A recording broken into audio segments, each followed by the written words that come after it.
Assalamualaikum warahmatullahi wabarakatuh. A'udzu billahi minasy syaithanir rajim. Bismillahirrahmanirrahim. Syahrul Ramadhanal ladzi unzila fihil Qur'an hudan linnasi wa bayyinatin minal huda wal furqan faman syahida minkum asy-syahra falyasum wa man kana maridan aw ala safarin fa'iddatun min ayyamin ukhra yuridullahu bikumul yusra wa la yuridu bikumul usra walitukmilul iddata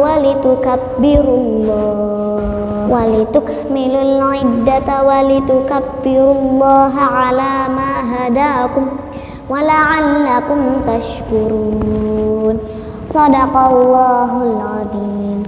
Assalamualaikum warahmatullahi wabarakatuh.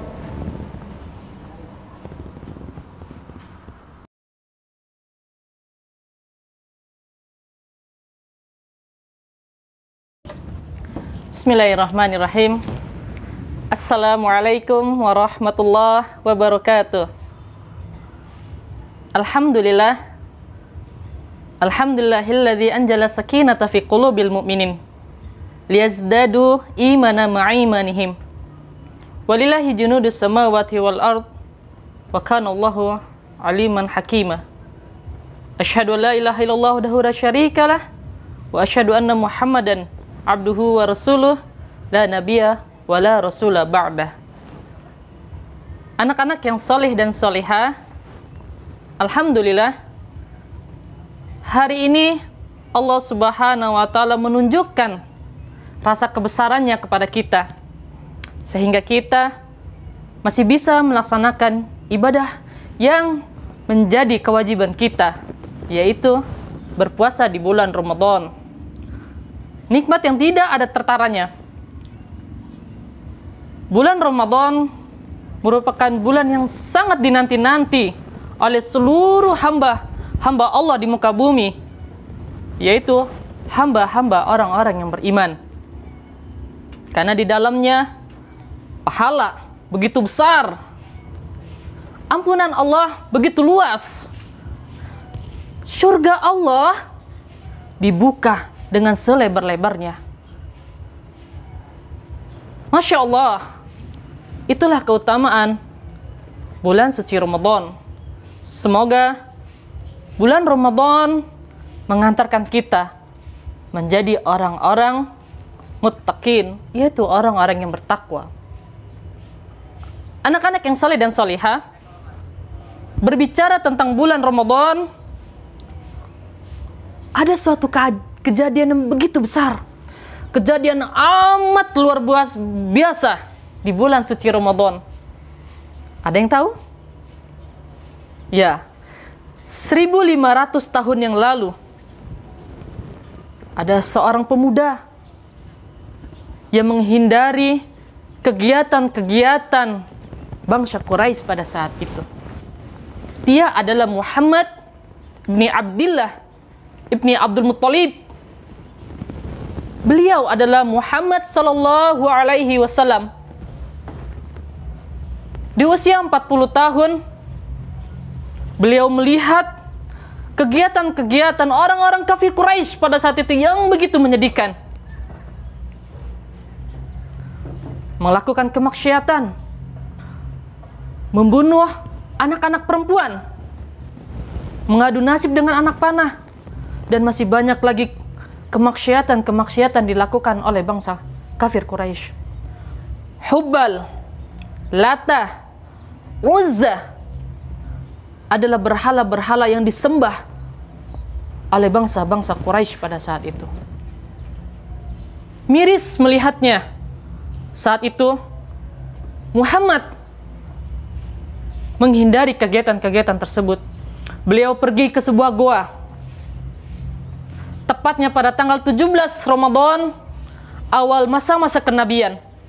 Rasulullah Shallallahu Alaihi Wasallam pada saat itu menyendiri, bertahanus, mentadaburi dan merenungi apa yang sebenarnya terjadi pada bangsa kafir Quraisy.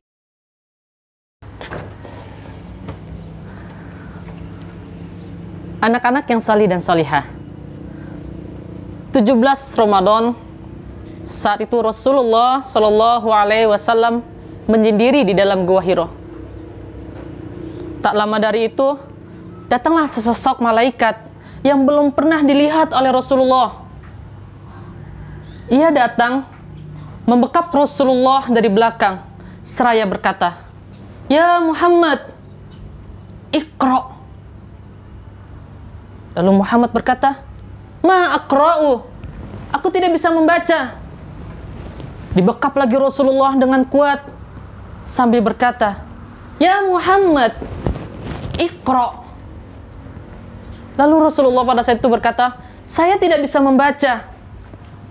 Lalu malaikat tersebut membekap dengan kuat sampai dada Rasulullah SAW sesak dan berkata, "Ya Muhammad, Iqra." Lalu Rasulullah pada saat itu berkata, "Madza aqra? Apa yang harus saya baca?" Lalu malaikat tersebut berkata, "Iqra bismi rabbikal ladzi khalaq, khalaqal insana min 'alaq, Iqra wa rabbukal akram, alladzi 'allama bil qalam, 'allamal insana ma lam ya'lam." Saat itu Rasulullah bergemetar, merasa ketakutan yang sangat luar biasa. Saat itu Rasulullah SAW keluar dari Gua Hiro. Lalu ia melihat ke langit, ia melihat sesosok malaikat yang begitu besar. Sayapnya sampai ke masyrik dan ke maghrib, dari timur sampai barat. Dan malaikat tersebut berkata kepada Rasulullah, "Ya Muhammad, innaka Rasulullah. Ya Muhammad, innaka Nabiyullah." Wahai Muhammad, engkau adalah utusan Allah. Wahai Muhammad, engkau adalah Nabiullah. Rasulullah SAW pada situ berlari pulang ke rumah menemui istri tercinta Khadijah radhiyallahu an. Saat sampai ke rumah, Rasulullah SAW berkata kepada Khadijah, "Wahai istriku, selimuti aku. Selimuti aku." Maka Khadijah saat itu pun menyelimutinya. Tak lama dari itu, malaikat tersebut datang, lalu berkata kepada Rasulullah pada saat itu, "Ya ayyuhal muddatsir, kum fa'anzir, wa rabbaka fakabbir, wa thiyabaka fatahhir, war rujaza fahjur, wa la tamnun tastakthir, wa li rabbika fasbir." Anak-anak yang saleh dan soleha, itu adalah cerita bagaimana Rasulullah Shallallahu Alaihi Wasallam pertama kali mendapatkan wahyu pertama. Dan kita tahu kejadian luar biasa ini adalah sebagai nuzulul Quran, yaitu turunnya Al-Quran. Masya Allah, kalau kita perhatikan, Al-Quran diturunkan di malam yang begitu mulia, yaitu malam Ramadan, diturunkan kepada orang yang begitu mulia di muka bumi, yaitu Muhammad Sallallahu Alaihi Wasallam, melalui perintah malaikat yang mulia, yaitu Jibril alaihissalam, atas perintah Allah Subhanahu wa Ta'ala. Anak-anak yang solih dan solihah, nuzulul Quran atau turunnya Al-Quran merupakan suatu momentum yang begitu luar biasa. Nuzulul Quran tidak untuk diperingati, tapi nuzulul Quran atau turunnya Al-Quran sebagai tempat kita untuk mentadaburi Al-Quran, menghafalkan Al-Quran, dan mengamalkan semua isi kandungan di dalam Al-Quran. Anak-anak yang soleh dan solehah, nuzulul Quran pun biasa kita sebut dengan sebagai malam Lailatul Qadar.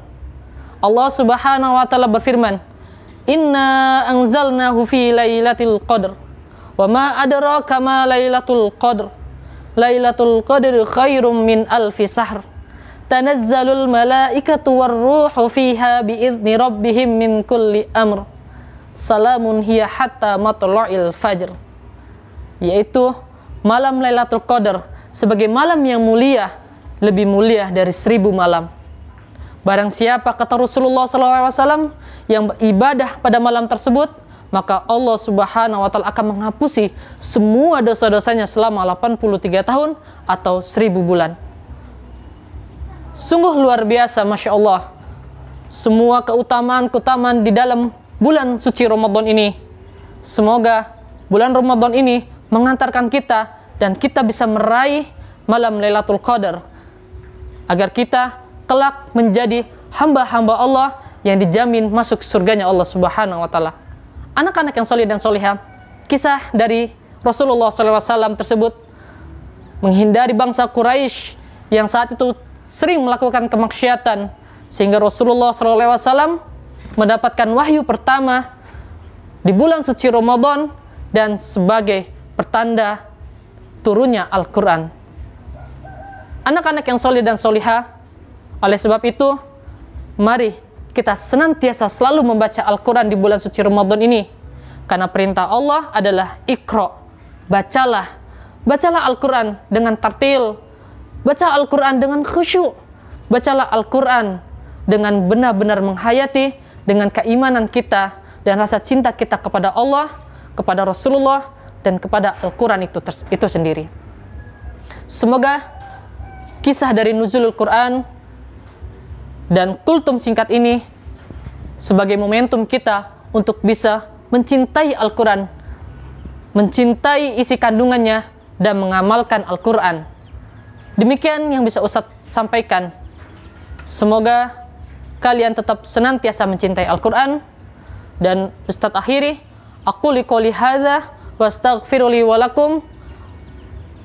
Wabillahi taufiq wal hidayah. Wassalamualaikum warahmatullahi wabarakatuh.